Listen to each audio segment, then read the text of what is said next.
dans les bios, on vous traite de sociologue, d'essayiste, d'historien, de démographe. Vous avez droit à une palette de spécialités. Je ne sais pas d'ailleurs dans la... Quand on ne traite pas de sociopathe. Je ne sais pas d'ailleurs dans laquelle vous sentez le mieux. Non, moi, mes vrais domaines de compétences, c'est l'histoire et l'anthropologie. Tout le reste, c'est des... Je sais pas, ça ne me gêne pas. Sociologue, ça ne me jette pas, mais je ne suis pas certain que la sociologie existe comme science. Économiste, ça ne me gêne pas, mais c'est quand même une discipline en faillite.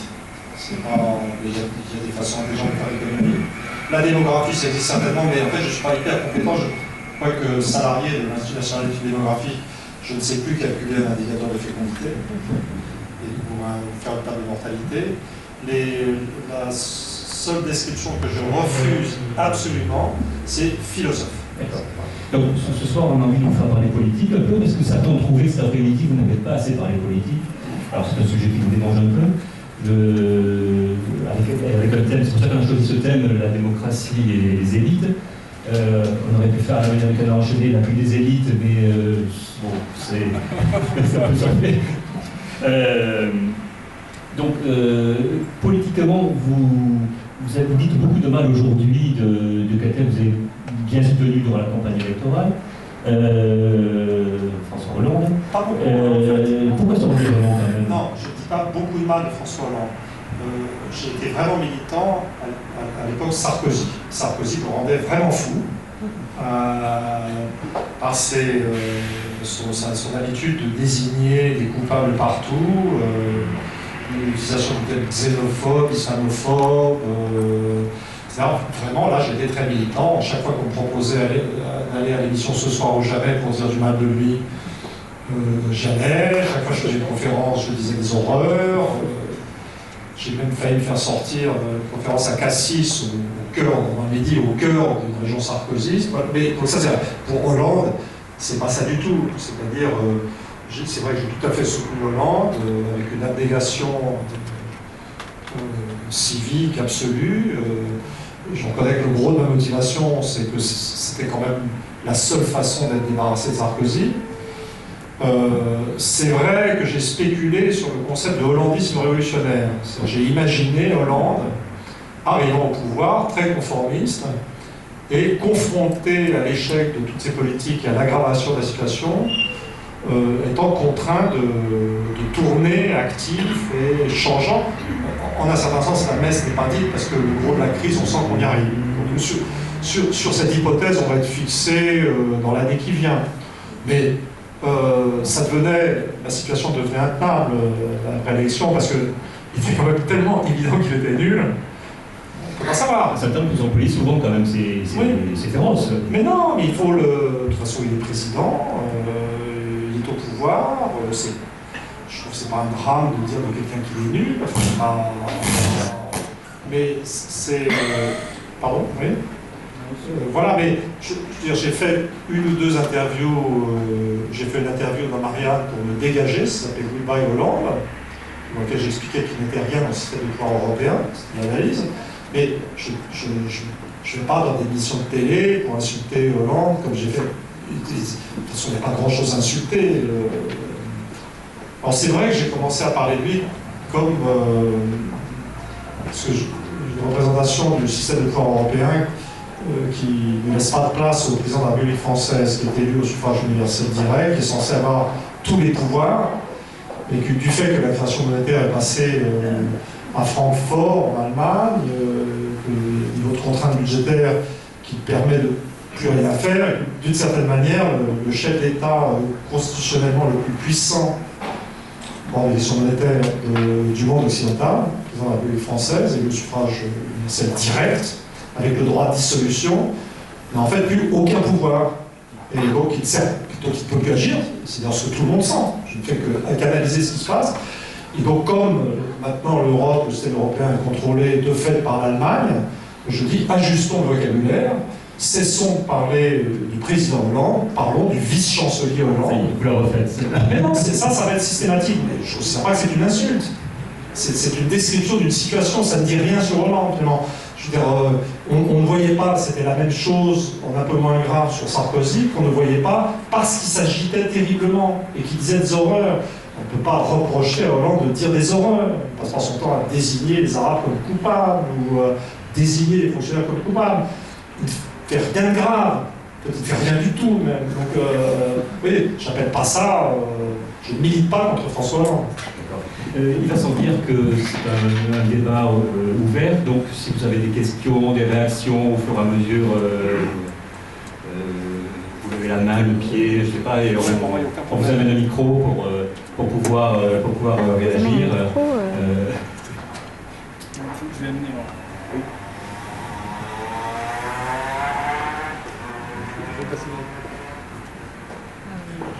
J'avais une question à poser tout à l'heure. Le gong a... Mais j'ai changé de question de temps parce que je voulais poser une question sur les chemins de fer. Il me semble que le prix du train est tellement prohibitif que ça doit avoir des conséquences familiales, sexuelles, politiques, etc. Bon, mais ma question c'est, est-ce qu'il ne vaut pas mieux un nul qu'un chose? Non, mais il n'y a aucun risque de fascisation au sens classique du système. Moi, je ne crois pas vraiment au vote Front National, parce que le vote Front National est vraiment très pris dans un certain type de stratification sociale, du côté du bas de la société, que la pénétration des élites est insignifiante dans le Front National. Donc, je trouve que ce qui est pas mal quand même avec Hollande, c'est que du fait qu'il ne fait rien, il y a une sorte de mise à nu des contradictions du système qui est tout à fait particulière. Il n'y a pas de... Mais c'est pas... Se focaliser sur Hollande et sur le président, encore une fois, c'est vraiment pas le problème.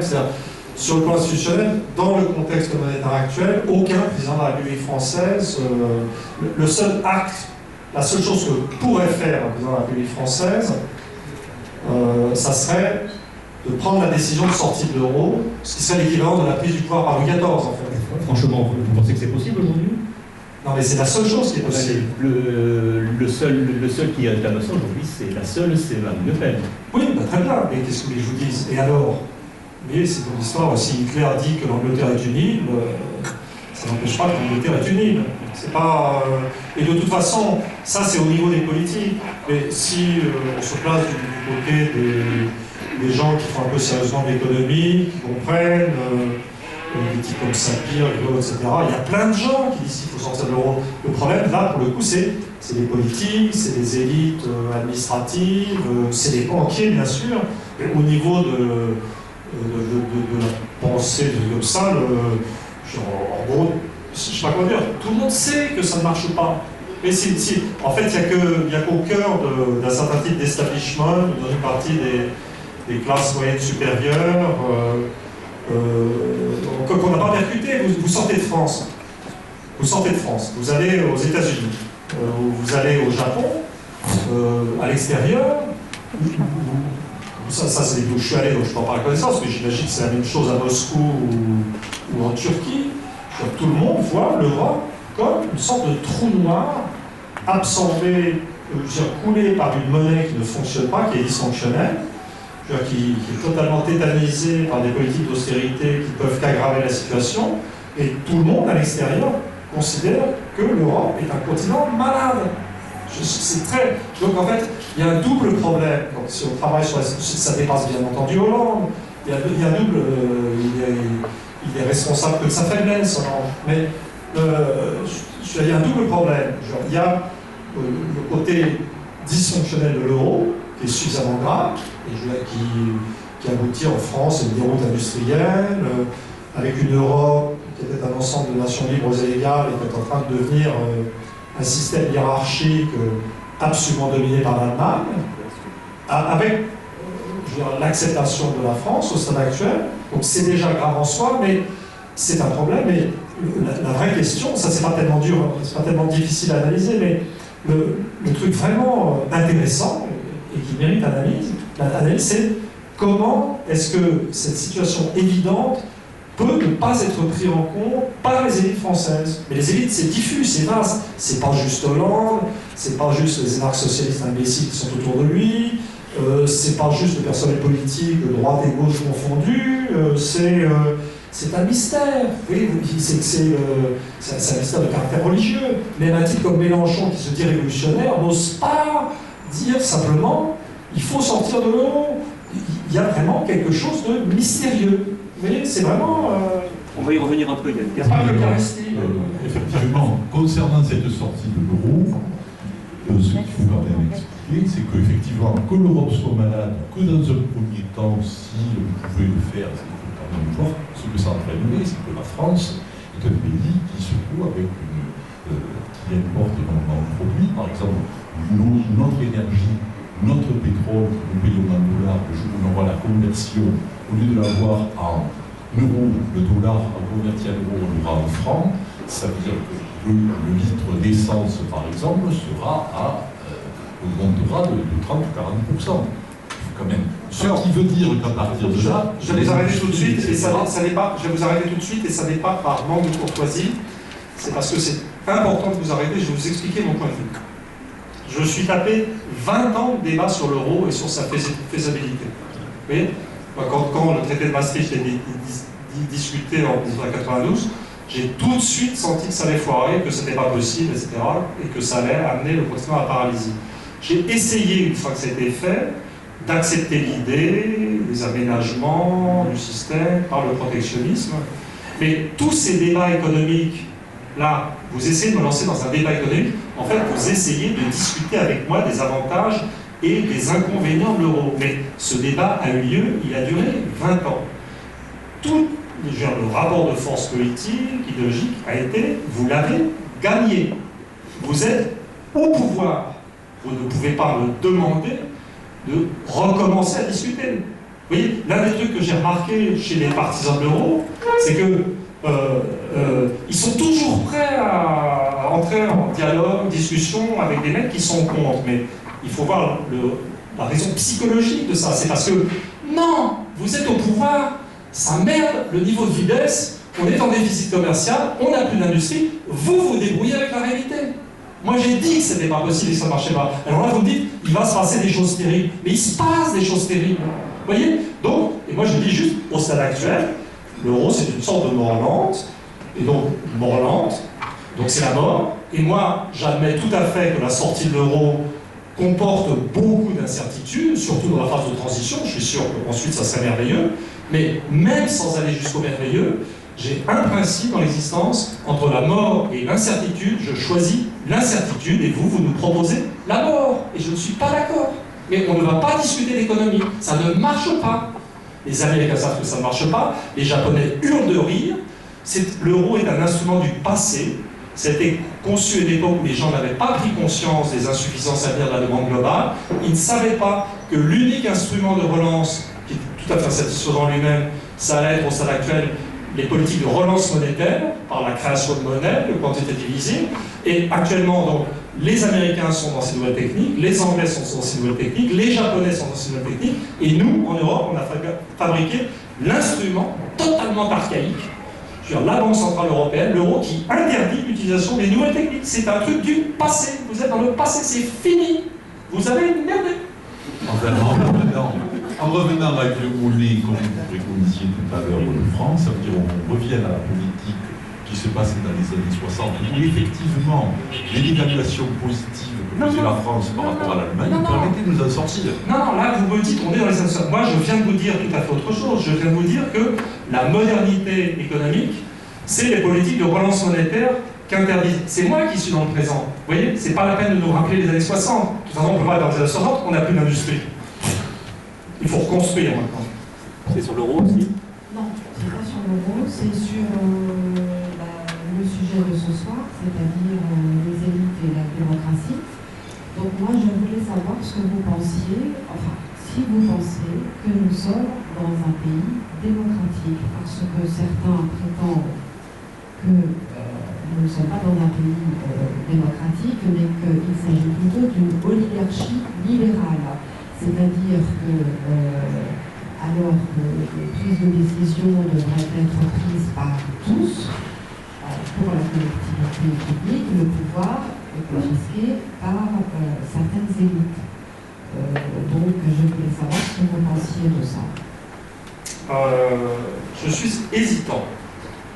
J'ai écrit un livre qui s'appelle Après la démocratie, donc je suis ouvert au concept de fin de l'âge démocratique. J'ai passé, après Maastricht, pas mal d'années à dénoncer l'oligarchie méprisante qui nous gouverne.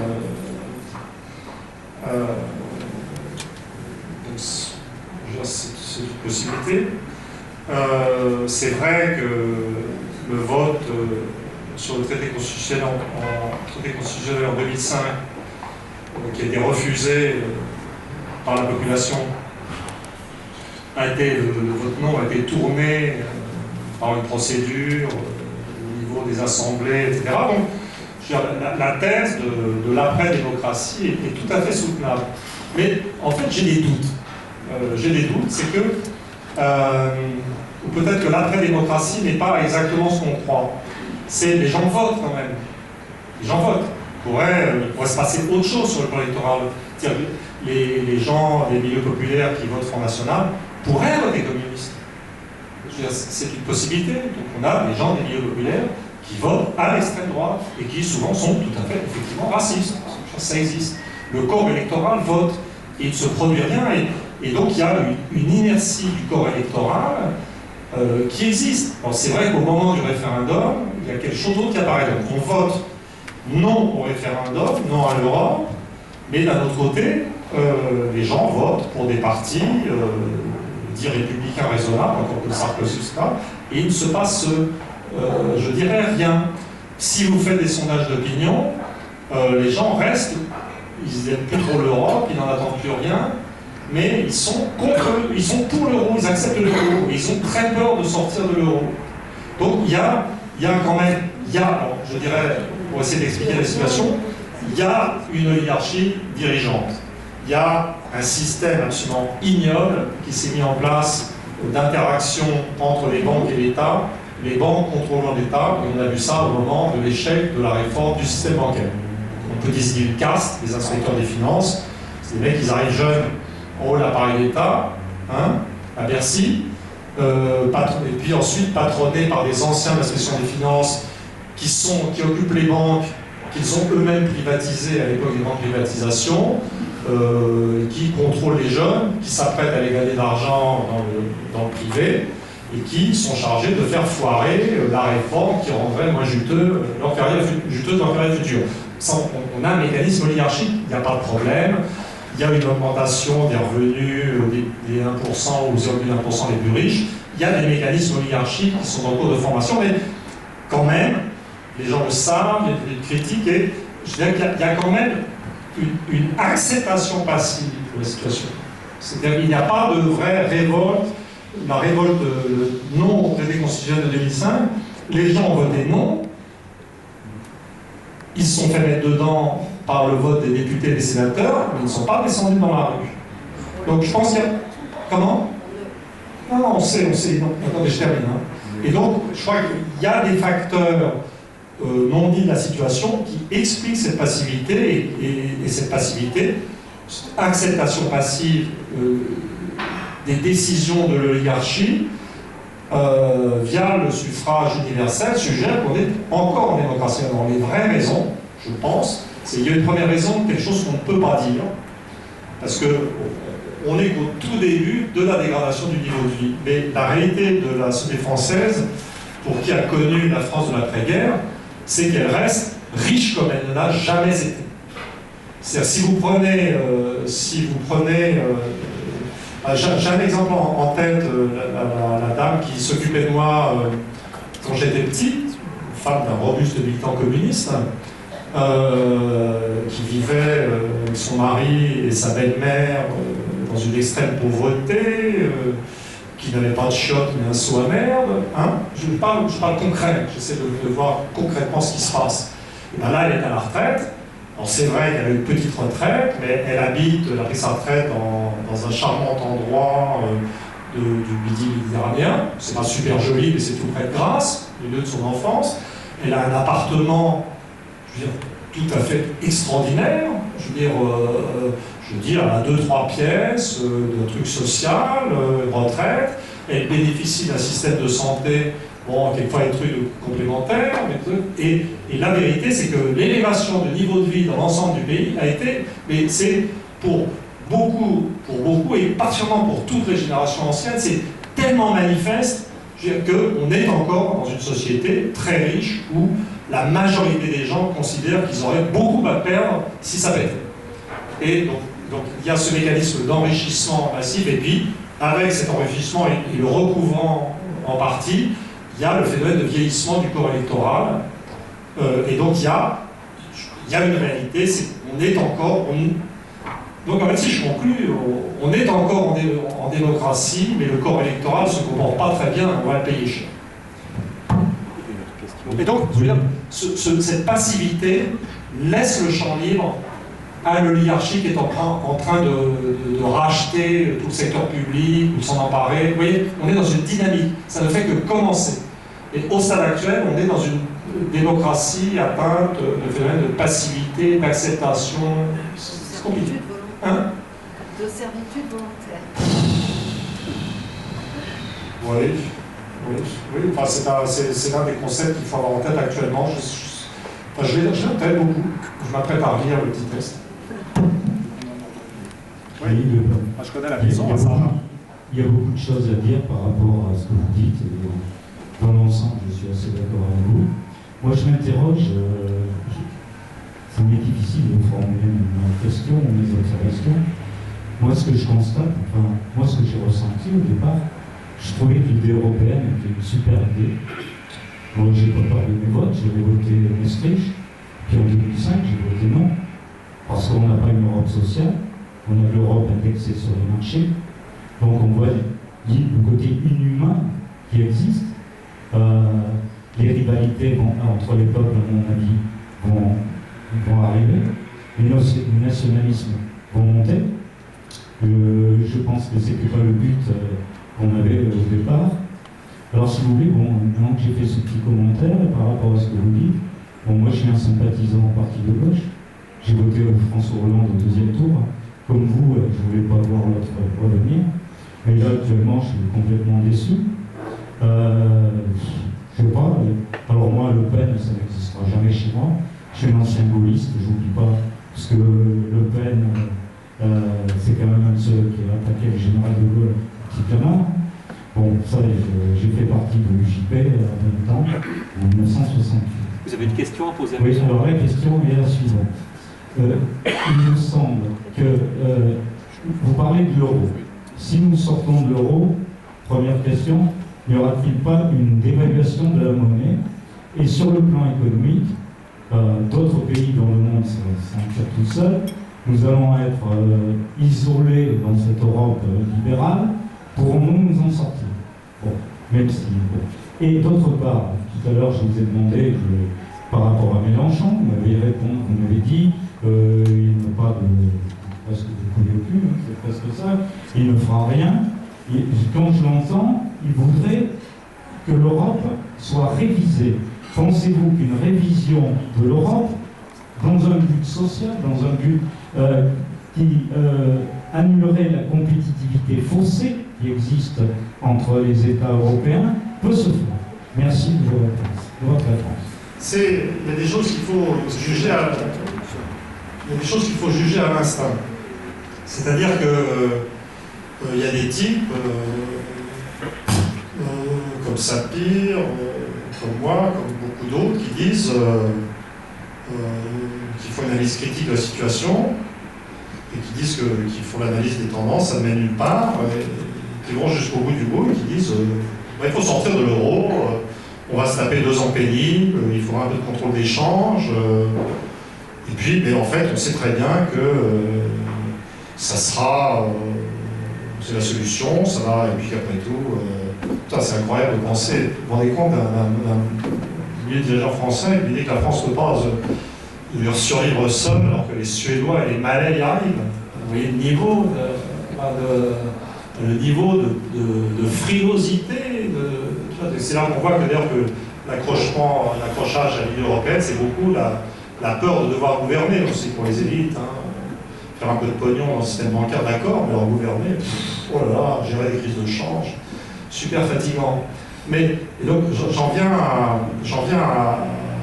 à Mélenchon, qui est vraiment, c'est vrai que je poursuis les barrages en insultant, et je suis complètement sincère. Si vous voulez, à la limite, Hollande, on voit bien que c'est un énarque socialo.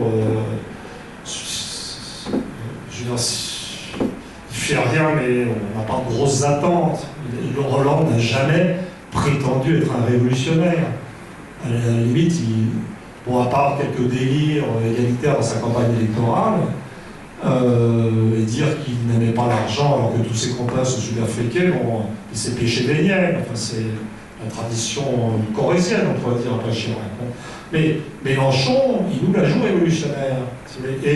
Et donc il va rentrer dans ce discours, oui, nous allons, etc. Mais pour l'Europe, nous avons des propositions radicales, mais nous allons renégocier une autre Europe. Et puis tout ce discours sur l'autre Europe, je crois qu'il y a quand même, on sait, au fond, je pense que ça renvoie à des attitudes qui ne sont pas psychologiquement honnêtes, au sens de la psychanalyse ou au sens du Rousseau des confessions.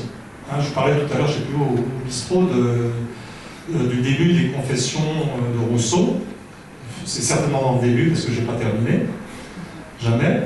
Et donc, à un moment donné, la mère de Rousseau meurt, et son père le pourchasse à travers la Savoie, venant de Genève, pour lui donner son héritage. Hein. Donc le père est bien. Vraiment, il pense bien. Mais il est un peu lent, et il ne rattrape pas son fils. Évidemment, s'il n'arrive pas à lui donner son héritage, c'est lui qui l'aura. Et il n'arrive pas à le rattraper, et puis il n'a pas l'énergie, et puis il rentre, mais il a fait ce qu'il fallait. Vous voyez, et Rousseau sent assez cruellement que, en fait, la volonté rationnelle y était, mais le cœur n'y était pas, et en fait, voilà. Et les gens qui vous disent des trucs du genre oui, ça ne va pas, mais nous allons faire une autre Europe, au fond, ils savent très bien qu'on va rien faire au niveau subconscient ou inconscient. C'est une échappatoire, c'est un refus de trancher. On sait très bien que, maintenant, on sait très bien ce que c'est que l'Europe, c'est une machine, pour ces trucs-là, c'est une machine à ne pas décider. Vous voyez? Et donc, le discours sur une autre Europe, pour moi, c'est botter en touche. Vous voyez? Mais ça peut avoir des côtés positifs. Par exemple, quand j'ai vu... Peut-être arrêter un peu sur l'Europe, non? Non, mais j'ai un bel exemple de l'Europe. En fait, on sait très bien que l'Europe, c'est une machine à ne pas résoudre des problèmes, à ne pas décider. Et par exemple, il y avait cette histoire, tout d'un coup, le gouvernement, assez classiquement, le gouvernement ne fait rien, tout ne va pas bien, enfin ça ne va pas bien, donc... et puis, la vérité, il faut bien voir, nous, il y a beaucoup de gens qui pensent que les dirigeants français dirigent, mais eux, ils savent bien qu'ils obéissent à Berlin maintenant. C'est terrible. C'est des gens qui vivent des humiliations permanentes, en fait. C'est des sous-chefs maintenant, c'est des adjudants de l'Europe, les gens du gouvernement français. Donc évidemment, le réflexe de compensation, il y a deux peuples qui posent des problèmes français, historiquement, c'est les Allemands et les Arabes. Problème identitaire. Sentiment d'infériorité vis-à-vis des Allemands, sentiment de supériorité des Arabes. Donc on voit bien la mécanique de la Syrie, de la volonté d'intervention en Syrie. On se fait humilier par les Allemands, on va balancer 3 missiles sur des Arabes, ça nous soulagera les nerfs. Hein? Donc j'étais très énervé par le bellicisme de Fabius et de Hollande, et tout d'un coup, donc ça avait complètement foiré, et tout d'un coup, Hollande a dit « Nous allons porter la question au niveau européen ». J'étais rassuré. C'était le mot de code pour dire donc on ne va plus rien faire finalement. Hein? Voilà. Il y a d'autres questions. Simplement entre les deux, un petit intermède. On est là pour parler des élites. Vous êtes un peu un conseiller des élites quand même. Rappelez-nous quand même, on vous attribue quand même la fameuse fracture sociale de Jacques Chirac. Oui, mais ça fait un petit intermède entre les deux, puis après on... Oui, alors j'ai jamais moi-même utilisé le mot fracture sociale. Le seul truc qui est vrai, c'est que j'avais fait une note pour la Fondation Saint-Simon, qui était le club des élites, mais je n'y appartenais pas. C'était une activité mercenaire, payée une somme modique. Oui, pourtant, je n'ai pas le souvenir d'être dans une phase où je devais financer un divorce. Non, c'est bon. Et je devais faire une analyse des élections européennes.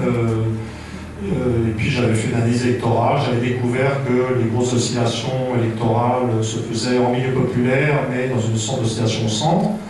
Et donc pour me marrer, pour embêter mes copains socialistes, j'avais fait l'hypothèse d'un homme c'était l'époque Balladur, où Balladur était trop dans les sondages, j'avais fait l'hypothèse d'un Chirac transformé en homme de gauche par la force des choses. J'avais écrit, ça a été imprimé, mais dans mon esprit c'était un gag. Voilà. Hein? On l'a vu le gag. Oui, c'est un super gag, c'est vraiment le truc. Et donc un jour, j'étais dans un club, Chirac est venu, on m'a demandé de lui expliquer ça. J'avais bien pris soin d'expliquer j'expliquais que c'était l'époque où il était à 11% des sondages, tout le monde se foutait de sa gueule à la télé. Donc moi j'avais terminé, je me souviens très bien, et ça restait dans le gage. Moi je pense qu'on peut tout à fait être élu, et je précise que je n'ai pas besoin d'un appartement de la ville de Paris. C'était l'esprit du truc. Donc il a été élu, il a fait semblant d'être à gauche, ça a relativement bien marché, mais je n'ai jamais eu de discussion avec Chirac, des hommes politiques j'en ai vu beaucoup, mais je n'ai jamais eu d'échange. En fait, ce que j'ai découvert dans ces presque 20 dernières années, pour moi, c'est que jamais je n'ai été pris au sérieux, jamais je n'ai pu leur parler, jamais je les ai entendus dire un truc intéressant ou original. Je ne sais pas quoi en dire. Peut-être qu'il y a des gens, des intellectuels qui arrivent, des chercheurs qui arrivent à influencer des dirigeants politiques, mais moi je peux dire non. Alors j'ai une hypothèse, c'est que je n'inspire pas confiance parce qu'ils sentent que je ne suis pas achetable. Vous voyez, un truc comme je n'ai pas besoin d'un appartement de la ville de Paris, ça pourrait être pris comme un trait d'honnêteté qui rassure. Mais en fait, ça met un homme politique en insécurité. C'est une façon de dire, je n'ai pas besoin de vous, je m'en fous, c'est juste pour parler, et donc on n'est pas un client. Donc je pense que je n'ai pas un bon rapport personnel avec les hommes politiques. Ici. J'ai l'impression que votre discours est un petit peu paradoxal. C'est-à-dire que, d'un côté, vous nous expliquez que la situation actuelle, les relations de la France-Allemagne, l'Europe, etc., est la conséquence d'une longue histoire culturelle, que l'économie est encastrée dans la culture, et que les différences entre l'Allemagne et la France proviennent de la famille souche, aux familles libérales, etc. Donc, quand on prend ce côté-là, vous apparaissez comme très déterministe. Et puis ensuite, vous semblez nous dire que finalement, si les élites avaient fait d'autres choix, au moment de Maastricht ou autre, les choses auraient pu changer, seraient différentes, et qu'on pourrait faire d'autres choix par rapport à l'euro. Mais vous n'avez pas l'impression que... Enfin, moi j'ai l'impression que c'est un petit peu contradictoire, et qu'en même temps, vous attendez des choix ou des décisions sur des variables qui sont tout à fait secondaires, peut-être peu explicatives par rapport aux difficultés. Peut-être que l'euro n'est pas tellement explicatif des situations ici. Sur le paradoxe. Je pense que c'est vraiment une question très... Ça va au fond, cette question. C'est... Alors, je nettoie les problèmes les uns après les autres. L'euro, les gens ne comprennent pas la monnaie. Les gens comprennent le problème du libre-échange, par exemple. Les gens comprennent que la concurrence salariale chinoise ou allemande fait baisser les salaires, ou produit du chômage, ou produit même une baisse de la demande globale. Les gens comprennent ça très bien, et dans des lieux très simples. Par contre, les questions monétaires, les gens ne comprennent pas. Ils pensent qu'une monnaie doit être forte, ils ne comprennent pas que la flexibilité monétaire puisse être une bonne chose, et je ne pense pas qu'il y ait une sorte de mystère de la monnaie, et je ne pense pas qu'on puisse leur reprocher, puisque même les dirigeants, il est très très clair maintenant que les gens qui ont fabriqué l'euro ne savaient pas ce qu'ils faisaient. Vous voyez ? Donc il y a quelque chose, c'est compliqué la monnaie. Il y a un livre de Galbraith, père, qui s'appelle Money, etc., et sur la monnaie, et qui est une liste simplement, qui est quand même un grand économiste, de toutes les erreurs monétaires qui ont été faites depuis, ça doit commencer à la guerre d'indépendance américaine. Et donc la monnaie est vraiment un truc qui demande de la réflexion, de l'instinct. Les Allemands ont une bonne tradition de réflexion sur la monnaie, contrairement à ce qu'on pense à cause de la grande inflation allemande, ou peut-être à cause de la grande inflation allemande, ils ont réfléchi sur ce qu'était la monnaie. Mais il y a... et l'une des conséquences de ça, c'est que les gens ne voient pas la puissance des mécanismes monétaires. C'est qu'en fait, ils pensent que la monnaie, c'est des signes, des bouts de papier, ils ne voient pas que la monnaie, c'est l'instrument d'échange fondamental entre les gens sur un territoire, et que ça devrait être traité comme une variable anthropologique. On ne va pas rentrer dans les détails, mais il y a une sorte d'incompréhension et de sous-estimation de la puissance positive, mais encore plus négative de la monnaie. Les gens ne voient pas le mal, je veux dire, qu'une monnaie inadaptée peut faire à une société, et en fait, les gens ne comprennent pas, que la France vit dans la zone marque, on vit en état d'injection monétaire, et que c'est très important, et qu'on ne peut rien faire si on est latent.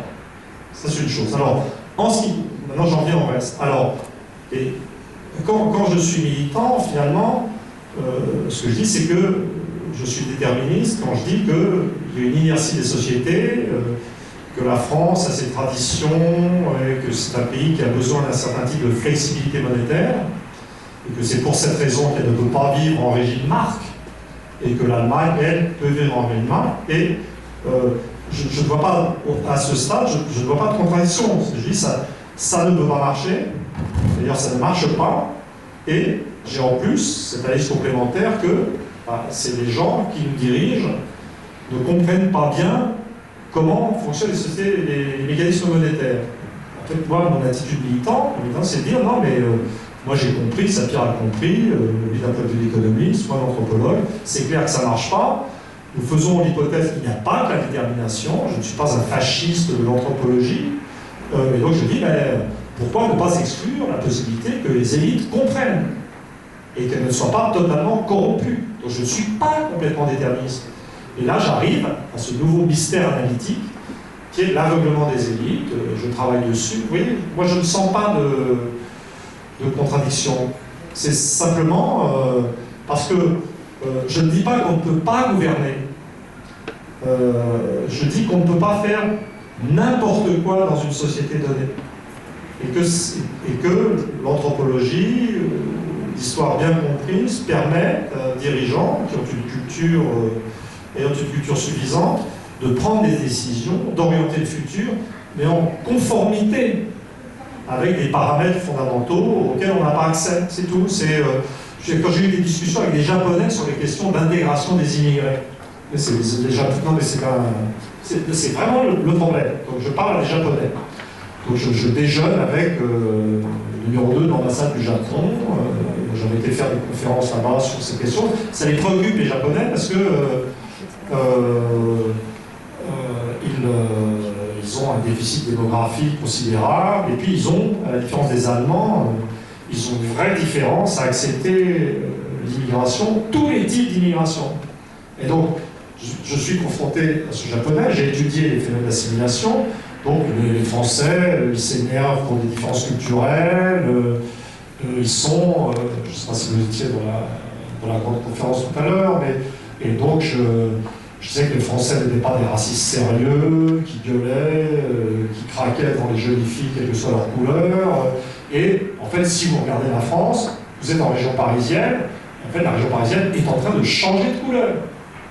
Je ne me sens pas compte. J'ai un Front National qui ne prendra pas le pouvoir, les gosses des enfants d'immigrés subissent des taux de chômage effrayants, mais le taux de mariage mixte et la façon dont vivent les gens nous garantit qu'en 2050, Paris sera l'une des merveilles du monde avec une population fusionnée comme on n'en a jamais vu. Donc, dans ce contexte, on peut dire faire des choses en France, mais jamais je dirais à un Japonais, le bon truc pour vous, c'est de faire comme nous. Ah ouais, Tokyo serait hyper plus marrant avec plein de gens d'origine africaine. Oui. Je veux dire, le maximum de ce qui est concevable pour le Japon, c'est de gérer sans en être trop conscient, une immigration aussi peu dissemblable sur le plan des apparences physiques que possible pour assimiler en oubliant. C'est ce que fait l'Allemagne en fait. L'Allemagne est un grand pays d'immigration, contrairement à ce qu'on pense, mais les Allemands en fait, ils prennent une immigration d'origine européenne et ils ont continué longtemps à se raconter qu'ils étaient super allemands, super purs, alors qu'ils étaient massivement slavisés en termes génétiques. Vous voyez, donc on peut faire des choses, mais on ne peut pas faire n'importe quoi avec n'importe quelle société. Question là-bas au fond. Oui, j'aurais une question. De Gaulle avait une belle phrase, l'Europe est le cheval de Troie des États-Unis. Moi, j'ai l'impression, en vous écoutant, que vous désignez plutôt l'Allemagne comme responsable de la crise, alors que c'est plutôt les États-Unis et le modèle anglo-saxon. Alors, je voudrais également savoir ce que vous pensez sur François Asselineau. Sur François Asselineau. François quoi? Asselineau. Non. C'est un économiste, un politique. Non, Asselineau.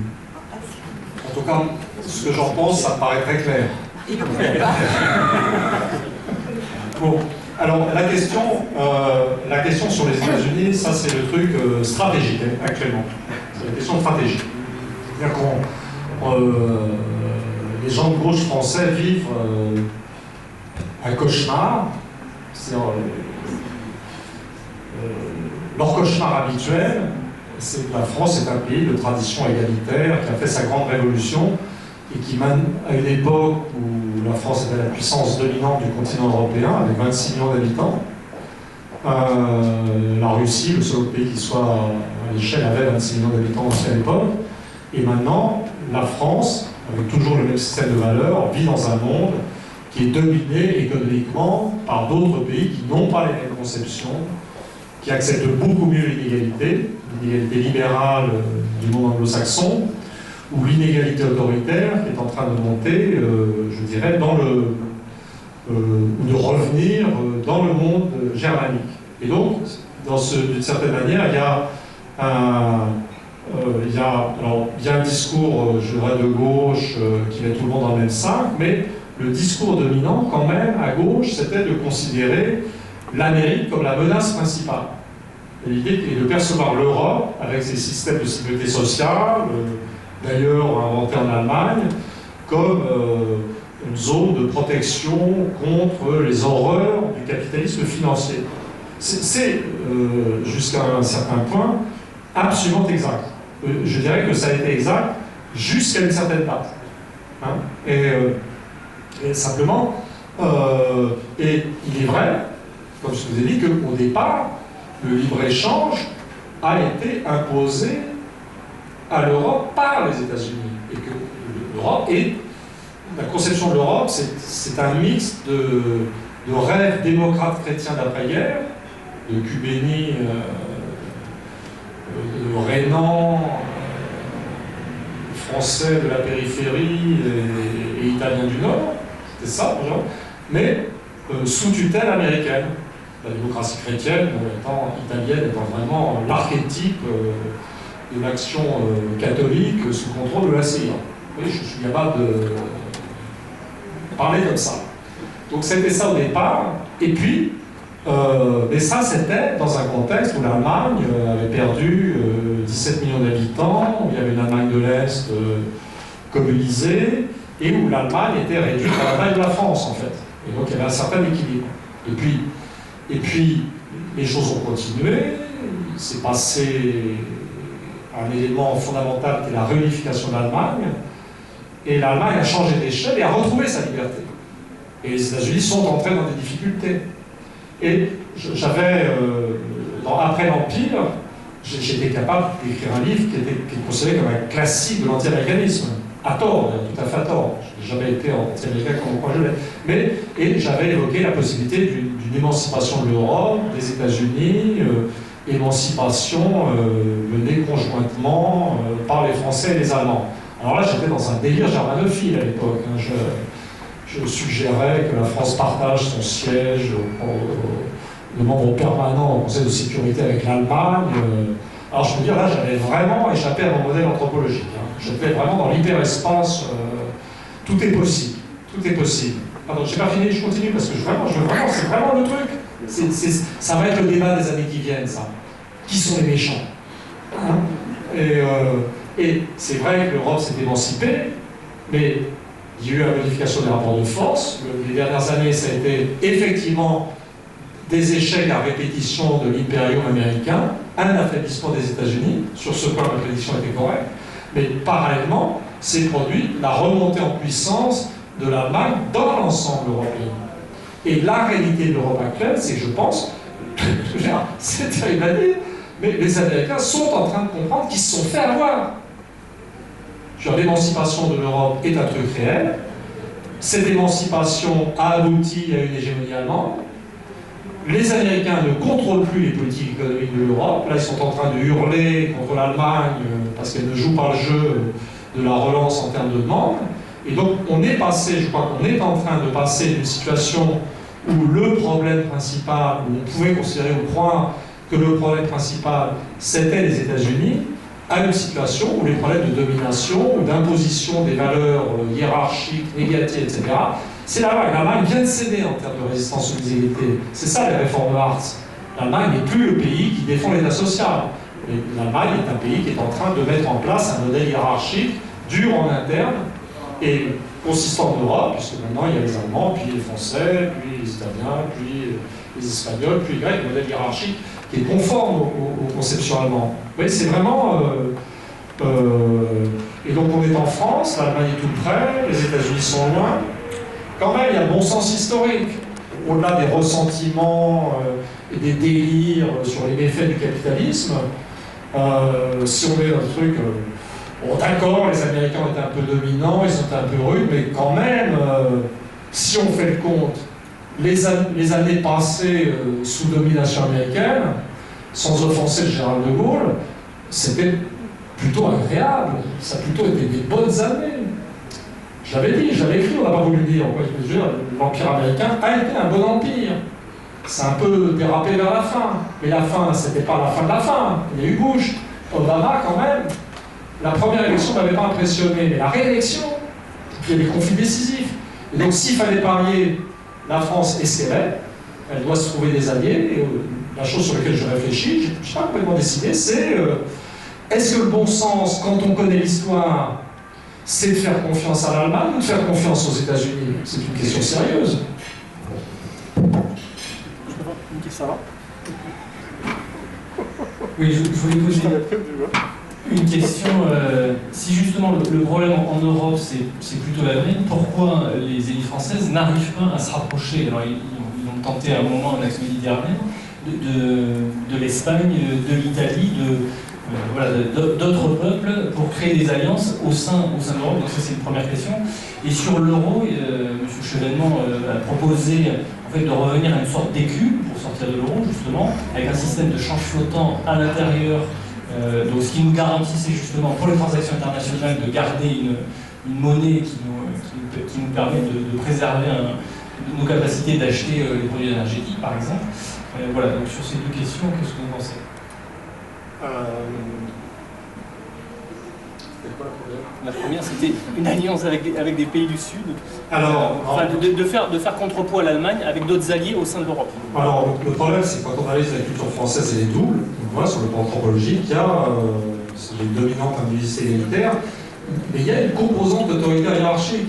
Il y a une partie de la France qui ressemble à l'Allemagne. Et les provinces catholiques, qui ne sont plus catholiques, sont plus disciplinées, elles peuvent s'imaginer ressembler à l'Allemagne. Et donc il y a une base, la droite française, classique, l'ancienne droite catholique, et plutôt dans l'acceptation des principes de hiérarchie, avec des populations qui acceptaient ça. Donc la France n'est pas un pays simplement individualiste égalitaire, la France est un pays compliqué.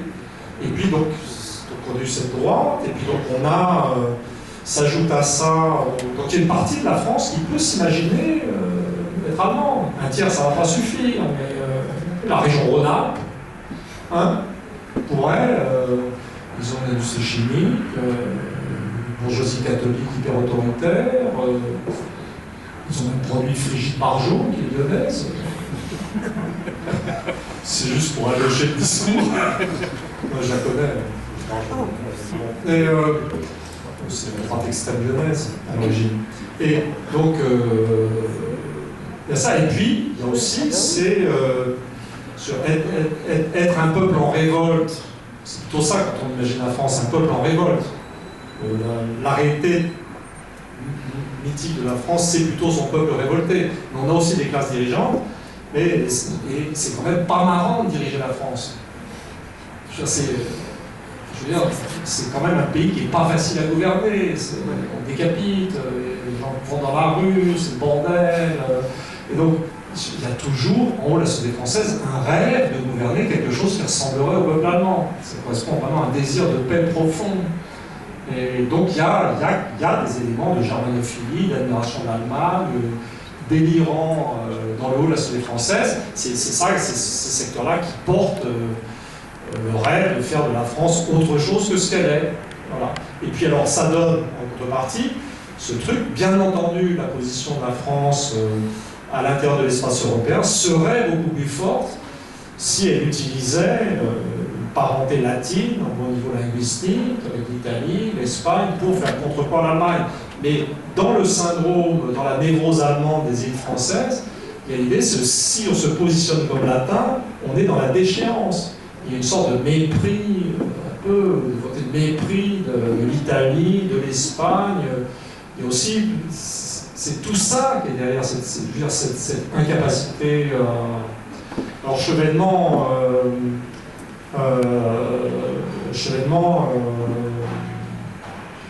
en fait, les projets, je sais qu'il y a tout un.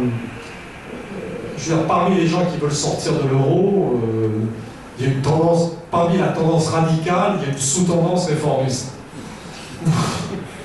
Donc la sous-tendance réformiste, c'est les mecs qui disent ouais, d'accord, on va sortir de l'euro, mais on va garder un truc commun, une monnaie commune.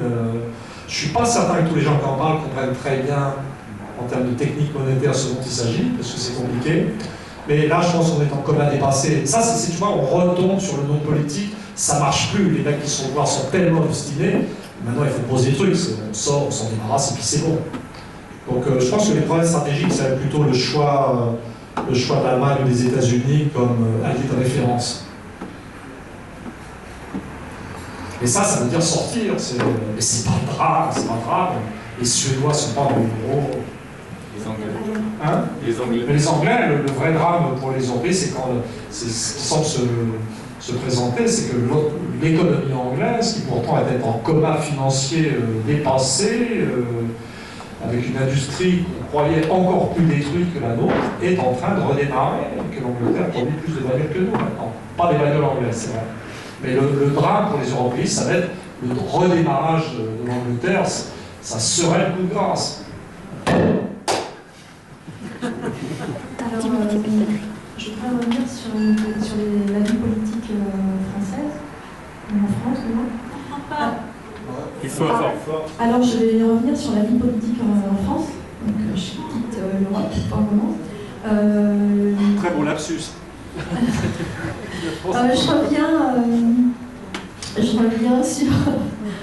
Je reviens sur les propos que vous avez tenus en début d'après-midi. Il me semble que vous avez dit que le Parti socialiste se trouvait aujourd'hui au centre. Centre droit. D'accord, donc centre droit. Vous avez dit aussi, il me semble, que vous ne voyez plus de parti politique incarner la gauche en France. C'est vrai, le vrai centre, c'est Mélenchon. Et donc la question. Alors, voilà, donc néanmoins, il existe, on se trouve donc dans la situation suivante, d'après ce que vous dites, qu'il existe néanmoins un électorat en France qui est porteur de ces valeurs-là et qui les cherche. Des valeurs du socialisme, des valeurs historiques du socialisme ou des valeurs du socialisme historique, comme vous voulez. Et donc, il ne les retrouve pas, qui visiblement ne trouvent pas d'élite qui est susceptible de les incarner? Non, je ne suis plus dans ce modèle-là. On revient sur le problème de l'après-démocratie et la population française est très attachée à l'État social et elle a raison. Les Français ont vraiment quelque chose à défendre, un acquis à défendre. Mais l'attachement à l'État social, c'est-à-dire à quelque chose qui existe quand même, qui a donné des résultats extraordinaires, qui est d'ailleurs inséparable de l'attachement à ce niveau de vie que j'ai, pour moi, ça n'est pas la poursuite du socialisme. C'est plutôt dans la catégorie du conservatisme raisonnable. C'est l'attitude centriste. En fait. Je pense que c'est l'attitude fondamentale du mélanchonisme. Et je ne crois plus à ce modèle d'opposition élite-peuple. J'ai participé à ça. J'étais pas mal, l'attitude typique d'un mec qui vient de la bourgeoisie intellectuelle. Donc j'ai castagné sur les élites, après Maastricht, dénoncé des énarques insupportables. Voilà, et j'étais assez dans une vision idéalisée du peuple et des milieux populaires. Donc j'ai été déniaisé par ma compagne actuelle, qui est elle-même une authentique fille de paysans nivernais. Nous pas ensemble à l'époque, mais elle me disait oui, pour ta dénonciation des élites, tu as raison, mais je pense que sur le peuple, tu te fais des idées. Hein? C'est-à-dire que, puis tout d'un coup, je me suis dit, non mais c'est vrai, en fait, dire que le peuple est meilleur que les élites, c'est une autre conception inégalitaire. C'est une entorse, c'est aussi une entorse au principe d'égalité.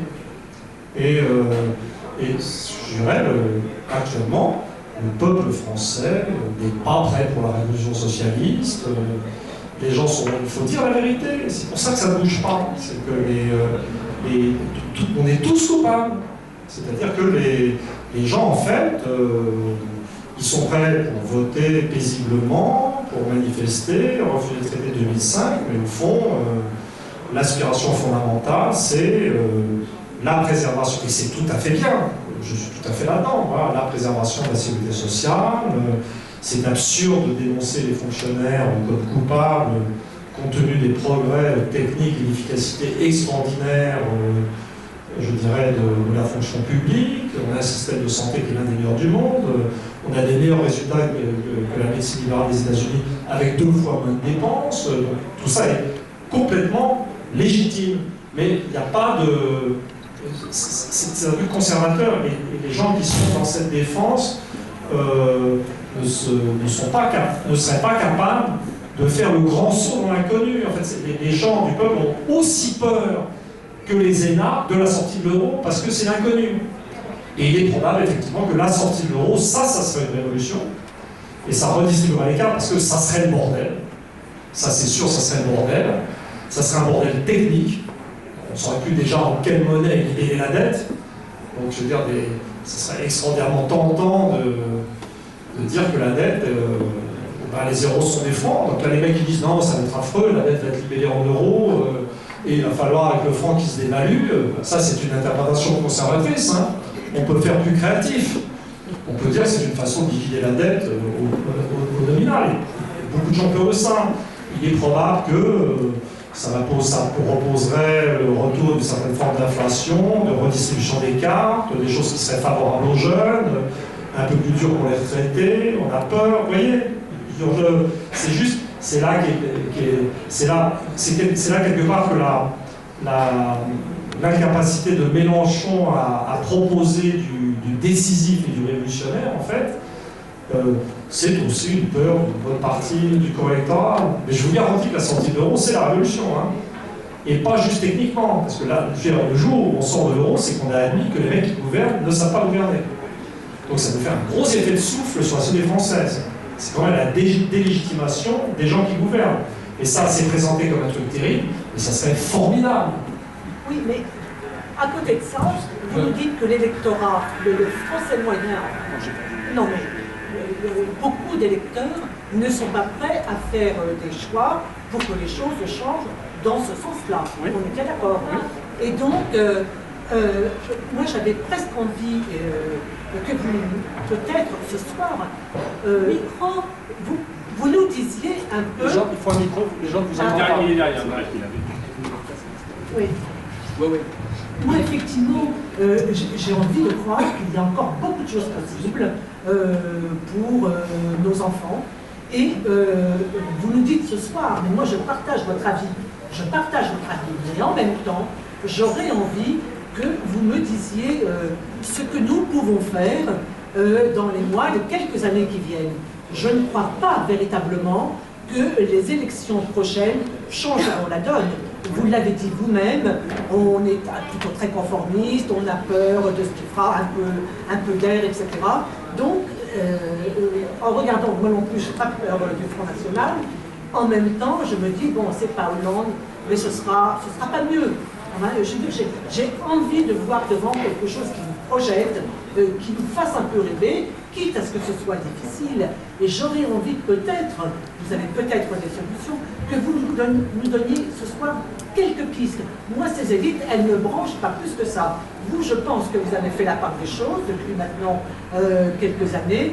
Moi, je dois dire que elles ne me plaisent pas plus que ça, vraiment. Mais vous aviez raison, ce peuple, ce qu'on appelle le peuple, il est un peu, comment dirais-je, un peu léthargique aussi. Alors, qu'est-ce qu'on fait? Qu'est-ce qu'on peut faire? Quel est votre programme? Voilà. Non, pas votre programme, mais qu'est-ce qu'on peut faire pour que ça évolue un peu? Oui, alors je sais que ma compagne, celle qui m'a déliaisé sur la substance du peuple français, pense que je devrais me présenter aux élections. Et je l'ai dit plusieurs fois, je suis sûr que si j'étais président, les choses deviendraient simples. Mais chacun son métier. Moi, honnêtement, je peux pas. Moi, c'est la recherche, parler, mais c'est juste pas pensable humainement. Donc, je peux pas militer comme ça. En ce qui concerne ce qu'il faut faire, je peux vous dire quelle est mon attitude. C'est que j'ai vraiment, j'ai passé les 10 dernières années à proposer des solutions de protectionnisme économique européen. J'ai essayé de militer d'un retour des élites à la raison dans la population. Je ne suis pas anti-élite, moi. J'ai appelé à voter François Hollande. Et j'ai fait des trucs incroyables quand même au niveau du militantisme. J'ai dit ce qui m'a le plus coûté, et là j'étais, je dirais, au bord du mensonge, c'était quand j'ai fait l'hypothèse du journalisme révolutionnaire, je disais des trucs toujours, c'était une phrase, mais je la sortais vite, pour l'oublier tout de suite. Je disais des trucs, François Hollande est un homme intelligent. Ce dont je n'ai jamais eu une preuve concrète, en fait. C'était une hypothèse vraiment très très audacieuse. Donc j'ai fait tout ça, vraiment, bien évidemment d'évidence, mais donc là c'est...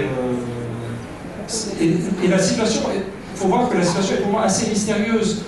Il y a vraiment, bon, il y a un mystère français, mais je pense que j'ai à peu près compris, mais pour moi, comment dire, Hollande, c'est tout à fait extraordinaire. Vous voyez, vous avez, c'est vrai que même si on fait le constat que la population française, en dehors du Finistère, n'est pas au bord du soulèvement. Hein? C'est pas bon. Même si on fait l'hypothèse que tous les mecs autour des Hollande sont des énarques débiles, jouant de la botte, qui ont fait des devoirs d'économie sans comprendre ce qu'ils écrivaient, qui ne savent pas ce que c'est que la monnaie, et qui portent en eux-mêmes la pire des conneries, c'est la connerie des mecs qui se croient intelligents. C'est la connerie la plus dangereuse.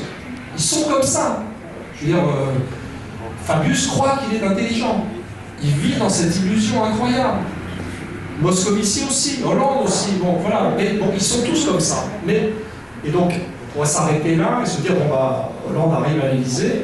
Moi, on n'est pas au bout du mystère. Vous voyez, vous arrivez, vous êtes élu président de la République française. Et d'ailleurs, il a dit des choses autrement. Il dit, mais vous allez voir ce que vous allez voir. Quand je serai élu, je serai porté par les suffrages du peuple français. Et Angela Merkel va voir ce que c'est qu'un mec qui a été élu au suffrage universel et qui arrive à l'Élysée. On n'a rien vu, hein. On n'a rien vu. Mais c'est vrai qu'il a été élu au suffrage universel après une assez belle campagne. Vous avez des discours assez bien écrits par Aquilino Morel, qui lui a compris d'ailleurs, qui était conseiller à l'Élysée. Donc il y a un mec, lui je sais qu'il a tout pigé. Et puis le président de la République française, constitutionnellement, a tous les pouvoirs d'action. C'est-à-dire même s'il avait contre lui tous les inspecteurs des finances qui veulent empêcher la réforme du secteur bancaire, pour préserver leurs futurs emplois surpayés dans des banques, même, vous voyez, même avec ça, un seul type en France pourrait faire pivoter le système. Il suffit de virer 100 personnes, il a le pouvoir de dissolution, le pays est en crise, il pourrait. Et pour moi, le truc incroyable, c'est que dans ce contexte, on voit que ça ne marche pas. Les Américains hurlent, les Japonais, ils pensent que là, l'Europe est devenue le trou noir du continent. On est dans ce contexte et Hollande est là. Et pour moi, le vrai mystère, c'est qu'il n'a pas envie d'être grand. Vous voyez? On pourrait se dire, moi je ne sais pas, je ne suis pas un politique, je ne ferai pas de politique, mais je ne suis pas particulièrement courageux, mais je me trouverais dans cette situation, j'aurais le vertige de la grandeur. Tiens, je vais faire un truc incroyable, je vais libérer le pays, je sortirai de l'euro, c'est évident que ça ne marche pas. Et Hollande semble avoir un électroencéphalogramme complètement plat. Vous voyez, il peut envisager de rester arrivé. Pour moi, on est au-delà de mon domaine de compétences. Je ne peux pas concevoir des gens comme ça. Donc j'attends, à ce stade, quand on veut dire historien, j'attends, je ne vois pas ce que je pourrais faire du tout, je vois aucune possibilité. Il y a une telle évidence, c'est tellement évident qu'il faut sortir de l'euro pour moi, c'est une telle évidence que ça a foiré, c'est une évidence pour la planète entière hors de Paris. Hein, les Allemands savent que ça nous détruit, ça ne me dérange pas. Donc j'attends, j'essaie de me demander, comme évidemment ça ne va pas tenir indéfiniment, je me demande où va être le grain de sable qui fait claquer le système, qui va faire soit claquer la démocratie formelle, soit faire claquer la zone euro. Vous voyez, mais personnellement, maintenant j'ai une attitude d'observation passive et puis de commentaires libres. Une question. Justement, avec cette question de la zone euro ou de la sortie de la zone euro, ce qu'on nous annonce, si j'ai bien compris là, dans un futur proche, c'est d'intégrer une super zone de libre-échange en intégrant la zone nord-américaine. C'est ce qui était en négociation, qui a été reporté pour les problèmes soi-disant espionnage. On nous annonce donc d'aller encore plus loin, si j'ai bien compris. Qu'est-ce que vous pensez de ça? Est-ce que c'est des bonnes informations? Qu'est-ce qui va se passer concrètement? Est-ce qu'il va y avoir vraiment une zone gigantesque de libre-échange, Europe avec l'Amérique du Nord? Et qu'est-ce que ça... Non mais on est dans le régime de libre-échange. On est déjà là-dedans. On est déjà à des niveaux très bas d'imposition. C'est un mythe ce traité. C'est une sorte de... C'est très intéressant ces débats sur le libre-échange parce que bon, le libre-échange, ou la marche vers le libre-échange, dans un premier temps, ça produit des effets positifs de spécialisation, de dynamisation dans la mer. Et puis, ensuite, ça produit l'effet de compression des salaires par la concurrence généralisée. Et cette compression des salaires aboutit tendanciellement à une insuffisance de la demande globale. Donc le libre-échange, c'est en fait ce qui a mené à la crise de 2007-2008. Et depuis cette époque, les gens sont de sorte de refus d'évidence et toutes les mesures de relance ont été accompagnées de bruit pour la défense du libre-échange, contre le protectionnisme. Mais la réalité tendancielle de la période, c'est que le rêve, il y avait deux rêves, hein. Les sociétés ont besoin de rêve. Il y avait le rêve européen, et puis le rêve du libre-échange et de l'ouverture au monde et de la mondialisation. Et en fait, c'est des rêves qui sont en train de crever, et ces histoires de traités de libre-échange, c'est les derniers. Il y a l'équivalent dans le Pacifique, il y a le traité de Trans-Pacifique. Je suis censé aller au Japon dans 10 jours pour un symposium sur ces questions-là. Donc c'est partout. Moi, j'ai l'impression que sais pas, c'est les derniers soubresauts du cadavre. C'est un peu, mon sentiment, c'est que les Américains,